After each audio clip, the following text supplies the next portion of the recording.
Hello, it is Coach Gail Benson, your favorite certified cognitive behavior coach. Welcome back to the Transformation Nation. It is the 2025 edition of Transformation Conversations. I want to introduce today's topic with you. It's called Get Out of the Mud. We are going to engage. Thank you for coming in the comments. Like, share, and subscribe if you are new here. I'm excited for season 2. So let's kick off episode 1. Love you. Bye. Get out the mud. We've heard so many times, and I can't remember how many years ago this came on the scene, where we would hear people say they had to get it out the mud. And we celebrated that. We applauded that. We stood to our feet and clapped for that. We awarded that statement. And I thought about that for quite some time. And for me, and what I've discovered for myself through coaching other women and just having general open discussion with other women is that we, for some reason, have adopted celebrating what we see as a struggle, challenges, overcoming some type of adversity or misfortune, and we dignify it with a celebratory, statement like, "Oh, I had to get it out the mud." And I don't serve a muddy God. God does not, and place me in the mud. Now, I will make a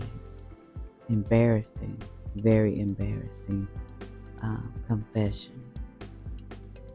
I remember as a child, I was playing in the backyard at my aunt's house one day by myself at 107 Stevens Avenue in Jersey City, New Jersey. And I don't know where everybody was at. I was just in the backyard playing by myself, talking to myself as I often did. And I was making mud pies. And they were all different sizes, and I had a fake oven under the patio, and I had leaves, and I had the muddy mud that I had added water to make the pies, and I got some other dry dirt that I sprinkled on the top. I put leaves and different rocks on it and just decorated that thing so beautifully. I cut up little slices and sat them to the side so they could dry out in the sun, bake, in that Indian summer heat that we often had in Jersey. And that pie got to looking so good to me that I took one of them slices and I bit it. My God, that's another lesson. We dress things up so beautifully for ourselves, but it's no good for us. And when I bit into the pie, knowing that it was mud because I put the mud together myself, I'm going to say that again. I created that mud. I created the mud. And I bit into it, knowing it was mud. And that I was not supposed to do that. But it had to get in my mouth for me to be just utterly disgusted. It was like I had to snap back like, what are you doing? So I'm saying that because now a new word just came to me within the word that I'm talking about is I created that mud pie. I gathered the dirt. I poured the water on it, mixed it around, shaped it up, decorated it, and I ate it when I should not have. So I'm painting that picture for you is that Whatever mud you feeling around in, are you creating it? Are you gathering the dirt and pouring water on it and decorating it up to celebrate it when it's really not good for you? The things that we experience in life is God's grace because He's preparing us for something. He's preparing us for a community of people that are waiting for us, that are going to need the strength and the talent and the power to guide them on their journeys. We have to refrain what we say because our words matter. We have to be intentional with what we say and no more idle chit-chatter and idle discussions, because words have power and words matter. And you know good and well words matter, because there are some things people have said to you over 20, maybe 30 years ago, maybe 10, that sting and stick with you today, and you've governed your life decisions around that. And they can't take those words back, even if they've apologized to you profusely. The power that you gave that word is still resonating in you. So use more intentional internal dialogue. Be very careful of what you say, especially when you're going through your training days, especially when God is using people and circumstances to push you through into where you're supposed to be. And remember, the operative word there, the key word there is through. You will get through it. You will go through it. It's how you go through it. I had a discussion a while ago, last year sometime, that it's not about the time that we have to wait and be patient, the time that we have to be in our faith and trust God. Is how we act during that time. It's what we say during that period. What are you saying about that moment of learning, your learning journey? We all went through school to whatever degree. We all went through it. Nobody got up every single day. If you did, God bless you. I don't know what type of environment you were in. But we went through school because we knew we had to, so that we could learn and get edified. And we did it. And we did not second guess getting up every morning and going to school, whether we liked it or not. We did it religiously. Some of us went more than others, but we went. And in life, we are going to always be a student. God is always going to be teaching us something.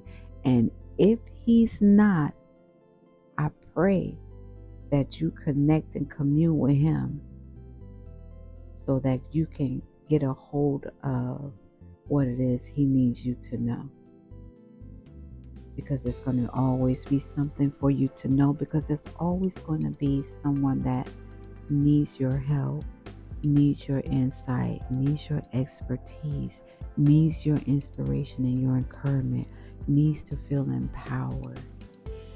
Give to others the things that you felt like were lacking, that you were missing along the way on your journey. But don't function out of season. Because if you function out of season, then God is not in it. It's not going to be blessed. And maybe your muddy days are because you're functioning out of season. Because if God didn't send you there, you're not supposed to be there, and it's not going to prosper. You understand? So we can't function out of season and out of place and expect to just soar and catapult and be successful in these things. Be mindful of what you're saying. Embrace the learning stages. I'm working on being very intentional about being aware, being very aware of my surroundings, and when things present themselves to me, how I look at them and what I say about it, how I walk in my journey. Because I'm going through a journey just like everyone else. We are all pushing through 2025. We made it through 2024. We're here. So are we going to kick, look for glass, stomp, fight, fuss, and cuss along the way?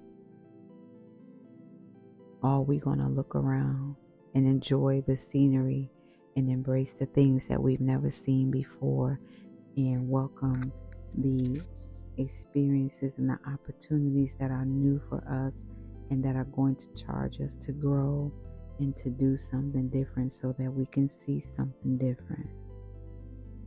And embrace those lessons, because along the way on your journey, you may meet someone, and you will, that will need the very information that you took in, whether you give it to them today, tomorrow, next week, 2 years, 5 years. Because when God gives you something, the seed is there. And when it's time for it to bloom and for you to share, you will definitely know. And you will recall that experience. You will recall that information. And you will be able to share that and be the light for someone else who needs a map, who needs a survival guide. So don't discount your experiences. Don't discount your learning seasons, because the opportunity is going to come for you to share that. And you're going to be able to speak to them and speak to it and speak light and life into someone. The same way that there was a time in your life where you were looking for someone to do that for you, or you were looking for that thing, but you weren't quite sure what you were missing. Be the light. Share your experiences. It's your training day. This is your training day. Whatever season you're in, this is preparation. Seek the answers. Ask questions. Get a supportive community that will be able to listen to your journey and pull from their experiences and their energy so that they can encourage you through it. They can help you reframe your mind and renew your perspective on how you see your journey. Once you change how you see it, you'll function differently in the walk. The walk and the journey will change. Then you're more open to receiving the lessons and also knowing when it is the right time to share, when to tap into that seed that was planted in you for someone else along the way. So as I close, I'm going to tell you, get out of the mud. Be careful of what you say. We do not serve a muddy God. If you are indeed in the mud, did you bring the mud with you? There's always a way. If you got in the mud, there's a way to get out. Be mindful of your words. Be intentional with what you say. Be mindful of how you act along the way. Your thoughts and your words are going to line your footsteps in the path that you travel. Because the things that are happening around you, the things that you are growing through, is the very thing you're going to help somebody go through. So I appreciate you all for dedicating some time to listen to this message today. I hope you have a phenomenal day. And remember, your beginning is anywhere that you start. I hope you enjoyed season 2, episode 1, Get Out the Mud. That was a very transparent moment for me to share with you all. And I hope that you are able to grasp and relate to the symbolism of creating our own mud pies. So if you're finding yourself in the mud, you have the power to get out of the mud, reframe your mind, and renew your perspective. Start doing something new. Love you. Bye.